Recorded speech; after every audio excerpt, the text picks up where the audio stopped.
Hey everyone, it's Josh and Bill with Big Daddy Unlimited. We're going to be talking about some cool things today. Primarily, we're going to talk about the differences and other comparisons between competitive shooting and using actual, what am I trying to say, Bill? The big difference is the schism between competition shooting and real-world application. You're going to find in the industry, on social media and all those types of things, there is often a disconnect between the competition world and the quote-unquote real world, which we're going to use that to include law enforcement, concealed carry, all those types of things, real-world applications where you're actually using this as a defensive tool to defend yourself, as opposed to competition, which is an artificial environment with rules and so on and so forth. Which is primarily designed to hone in on a lot of the fundamentals of firearms and manipulation and safety of everything. So it gives you kind of it'll give you a leg up in the real world, is what we're trying to say. But we're gonna bridge this gap and tell you what you could actually take from competitive shooting and apply it to real world applications, like Bill said. So exactly right. If you get onto social media, you'll hear people argue that, well, if you shoot competition, it's going to get you killed in the streets. That's the famous buzzword. I think it's the streets with a K. In the streets. Sorry, I apologize. And vice versa. If you're a real world guy, well, I don't shoot competition. That's this make believe. And having done both, being a retired law enforcement officer and being very defensive in my teaching now, focusing on gunfighting and that kind of thing, and having also shot more than just a little bit of competition, I'll tell you that there's very little that does not overlap. The truth is, shooting fast and accurate under pressure is shooting fast and accurate under pressure. Now the pressure might be a little bit different. We were talking to someone earlier that said, well, cardboard doesn't shoot back, and that's true. But the application of the fundamentals, as Josh said a second ago, is not going to change. Indexing the weapon, lining your sights up, pressing the trigger correctly, those fundamental foundational skills do not change regardless of the arena. And being able to hone those skills, test your skills in a competition arena, as long as you're mindful about what you put in, because there are, like I said, a couple of things that may not translate back and forth, but as long as you're mindful about what you put in, it can be a huge benefit in preparing you for defensive applications, for actual real use, right, law enforcement or whatever the case may be. And so, being a competitive shooter, in case credentials are important to you, I'm a masterclass shooter in USPSA, so I've done this quite a bit. One of the big things that I've taken away from competitive shooting is just a deeper understanding of how to practice when I'm changing my application of how I shoot. So if I'm working out of a regular outside the waistband holster or from an inside the waistband holster, everything is the same. I still break it down piece by piece to the finite detail. I want it to be clean. I want it to be 100%. Doesn't necessarily have to be lightning fast, but it does help to know how to practice and to know how to apply certain things, like how to feel the gun when it's recoiling, what to see in the sights. I could do that a lot faster than I ever used to be able to do because of the repetitions. And like I said, it's a good avenue for practice, for learning how to take that application and change it a little bit for what you want. So if you're in law enforcement, being able to kind of break down, grabbing the gun, hitting either the ALS or the thumb hood thing, being able to do that a lot quicker and more efficiently is important, especially when you're trying to get that thing out as quickly as possible. But also indexing everything that has to do with any type of shooting. It's good to know how to break it down. Yeah. Those fundamentals are not going to change, and if you can do something, whether or not you need a sub 1 second draw is not even the point, but the ability to perform that maneuver consistently, repeatably, isn't going to hurt you in the real world. Now, you have to understand the different contexts. In a competition or a range situation, there are certain things you know what your target is, it's already been identified for you, and so on and so forth. In a real world context, that may be a little bit less nebulous. You may have to be more specific in identifying what you're doing, identifying your target before you press that trigger. And that's one example. Thinking about an example of a perfectly valid technique that a competition shooter might talk about is when we index the gun, as we're presenting the gun and acquiring those sights, we can start to prep that trigger to break the shot as we hit extension. That's the most efficient, it's the most expeditious way to get that accurate shot downrange. It does presume that you've already identified and decided your target and decided that you are going to shoot your target. We talk about that in the safety brief, that in rule number 3, your finger stays off the trigger, straight on the frame until the weapon is pointed at your target and you've made a conscious decision to fire. So that's critical, obviously, in the real world, and sometimes a shadow pops out unexpectedly. We don't know what that is yet. We have to identify it before we can actually press the trigger. But the technique is very valid, and it's a good technique. We just have to understand the context as it applies to both situations and make sure we're using the appropriate context for the situation that we're dealing with. And if you ask anybody in any type of professional manner as far as what they do for shooting when it's actually super important, Special Forces groups utilize the Army Marksmanship Unit and other competitive shooters to teach them the finite details of shooting. So they're not going to other tactical shooters most of the time. They're going to people that really know how to hold a gun and shoot it and perform under pressure, in some kind of pressure, to a very high degree. So that way they can learn a few things maybe to apply to their profession. A lot of the times in competitive shooting, you're having to identify targets, and you do have a chance to walk a stage and find where everything is at. And what that has actually helped me with is just planning things out. Being able to walk into any scenario and be able to think a little bit sooner than I would have normally. So if I walk into a restaurant, I can plan out like where I'm going to sit and stuff like that. People talk about that situational awareness and stuff. I get to see a few different angles and stuff like that. And I'm not saying that that's what it's going to teach you, but that's one of the takebacks I took, was I was able to, I guess, digest a certain situation or digest a certain surroundings to be able to identify certain things. And well, you're hitting in essence on the idea of wargaming. Gunfights are won, since that's kind of my world is gunfighting. Gunfights are won through processing. The actual shooting should be the easiest part. We've practiced that, we can do that on the range. The wargaming, the situational awareness, the looking at, well, where am I going to sit? What am I going to do? Where are the exits? Where are the possible attack points? Things of that nature, that's the situational awareness and avoidance. Those are the important things, and that's what Josh is talking about. The ability to start thinking about this globally, kind of in a three-dimensional, 3D chess sort of idea, and not just focusing on this part, but the pre-planning that will help you with this part and maybe even will let you avoid all of this. And I'm not pretending to know anything much about tactics. I will honestly say I've never really taken a formal quote-unquote tactical class or any type of defensive style shooting class myself. I plan to, just to be able to help bridge the gaps, because I am a firearms instructor and I do get a lot of questions about how does this apply to this. So I don't know anything about tactics. I've never been taught it, but I feel like if I were put in a situation where I had to learn, I could probably learn pretty quick. Like just being able for my brain to compartmentalize certain things in a way that I can understand a little bit faster. And they always say, if you take a competitive shooter and stick them in a tactical class, they're going to fall through that pressure.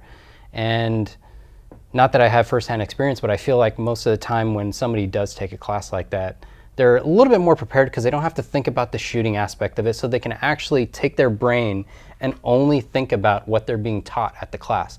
So if you're that type of person, always take those classes from tactical instructors or defensive shooting instructors, but you don't really have the fundamentals dialed down. Imagine spending all that money to sit there and learn how to hold a gun and shoot it, and not learn anything that their core curriculum has to offer. Now imagine if you went in knowing how to pull the trigger, how to grip the gun, how to bounce the sights back, how to transition fast and make your eyes see quicker. And then all you have to do is sit there and listen to the instructor on how to get into a certain position, what type of mindset should you have, and you don't have to worry about the shooting part. And how to apply those fundamentals. And so that's what we said in the beginning, and that's the kind of the core message of this video, is that fundamentals are fundamental. They're the foundation, and they don't really change from one to the other. Shooting the gun fast and accurate under pressure is shooting the gun fast and accurate under pressure. Now, let's talk about a couple of things where there might be a bit of a divergence, where you might not do something in one world that you would do in another. And because of my background, I can more articulately speak about what you might do in competition that you wouldn't do in the real world. But there are only a couple of those things. For a competition shooter, for example, if you have one shooting position and another shooting position, you might choose to reload the weapon somewhere between here and here on the move. It's more efficient for you to do that. And because we're looking at accuracy coupled with time in a competition stage, we're trying to be as efficient as possible. For a real world guy like myself, I would never leave cover willingly and then start to take my gun apart. So I would do it here, move, and then check, continue to shoot, so on and so forth. So that's just one example where you need to be mindful about what you're putting in. There are several guys who have existed in both worlds.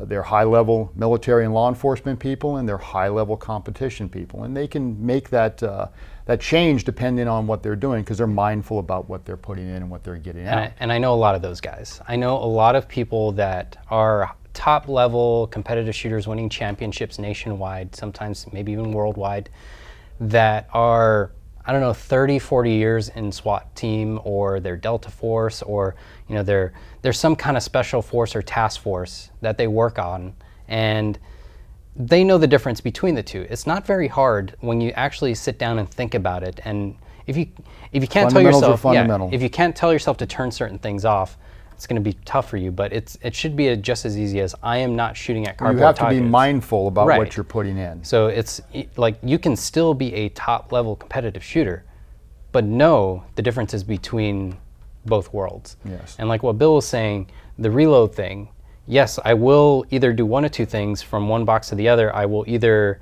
reload as I'm exiting out and running, or I'll let the mag go, grab the mag, and just sprint towards the other area and stick the mag in as I get into that new position. But I know if somebody was shooting at me, I'm going to do exactly what Bill would do. I'm going to think about that and be like, I can't just run out there. So I'm going to do that here. And if I ever had to do it on the spot, there's one like controversial thing, and I'm going to say it because I hear it a lot and people bring it up a lot, and I know this comment section is going to go crazy with it, but the fact when they see somebody shooting and they do this reload and they're looking at the gun as they're inserting the mag and going back on target, they're like, you never take your eyes off the threat. Okay, but let me throw this little scenario at you. So if you don't practice reloads and you put the gun out and you try to reload while looking at the threat and you're doing this number, how much time is that actually taking? It could be half a second, it could be 3 seconds. 3 seconds is a lot of time. It feels like forever. So imagine if I were efficient enough to be able to look at the mag well, put the mag into the gun in less than, I don't know, a second and a quarter.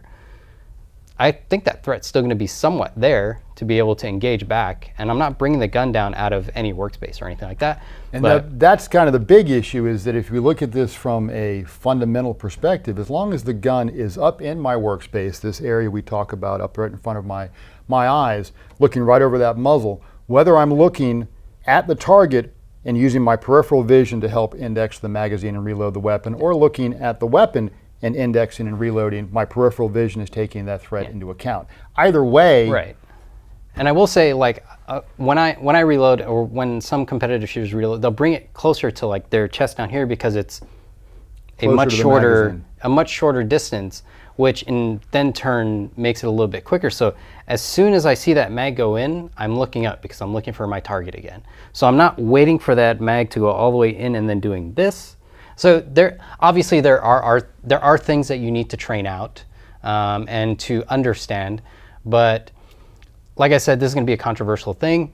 I believe that the whole reload thing while keeping your eyes on the threat, I mean, the point is, think about what you're doing. Break those things down. Be very mindful of the motions, and are they appropriate? Are they not appropriate? And one of the other big things that you'll take away from, I mean, just shooting in general, if you want to actually learn, it's going to take a lot of practice, of course, to be just efficient. You don't have to be proficient, you just have to be efficient. a lot of the times people take for granted what you can do to train. They think, oh, I got to go to the range and shoot. Oh, I gotta make sure I have like thousands of rounds to be able to shoot and get better. And I can tell you, the fact, especially today, you have so many training opportunities, including simulated live fire with stuff like Cool Fire Trainer or SIRT pistols or dry fire mags or augmented reality with projectors and all that stuff. But good old-fashioned dry fire goes a long way, especially for the things that you normally wouldn't work on the range. So reloading, drawing from the holster, getting all that down, being able to bring the sights up a lot quicker, and just simple things like people don't even take into account, like what are you supposed to see when you're transitioning and all that stuff. Like you can learn that, and you can apply that to any type of practice, 5 minutes to an hour a day, depending on how much you want to put into it.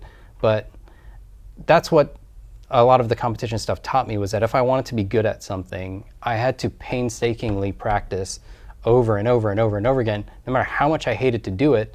At the time, like sometimes I go home, I don't want to do anything, but I take the gun out for about 10 to 15 minutes, and I do something with it to be able to keep that stuff fresh. It's like anything, so, you'll get what you put into it. If you don't put good stuff in, you're not going to get good stuff out. If you don't practice properly, you're not going to get a good result. 5 minutes. 5 minutes.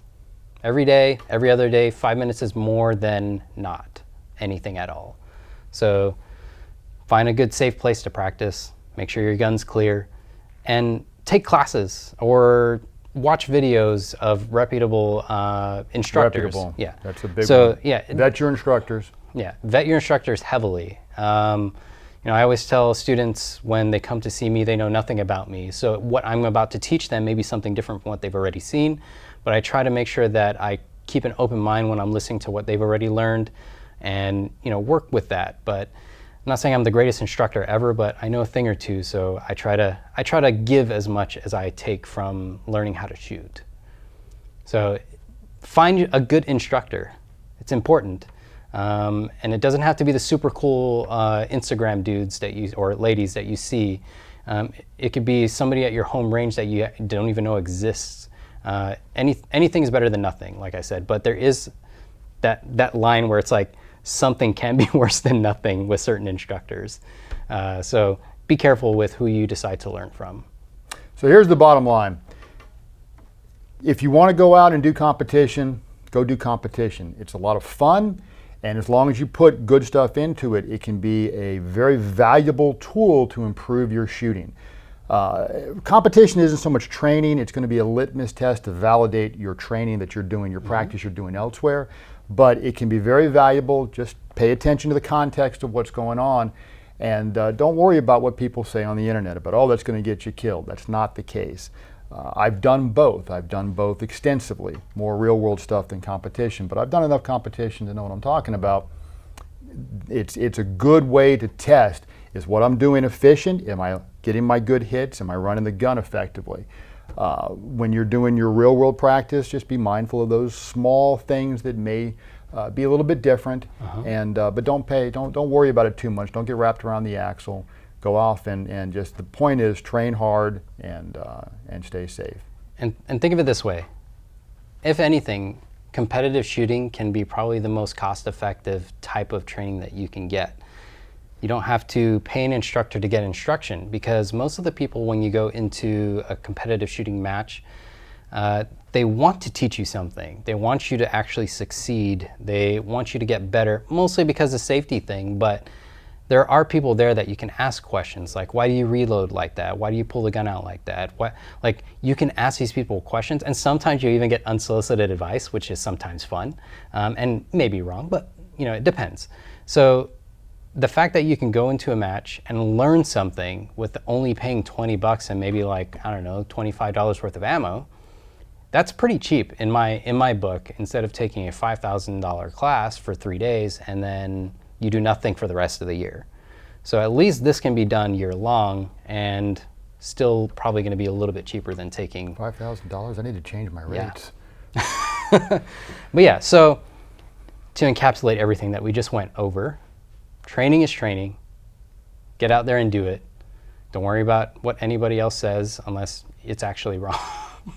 But yeah, just let's all come together as one.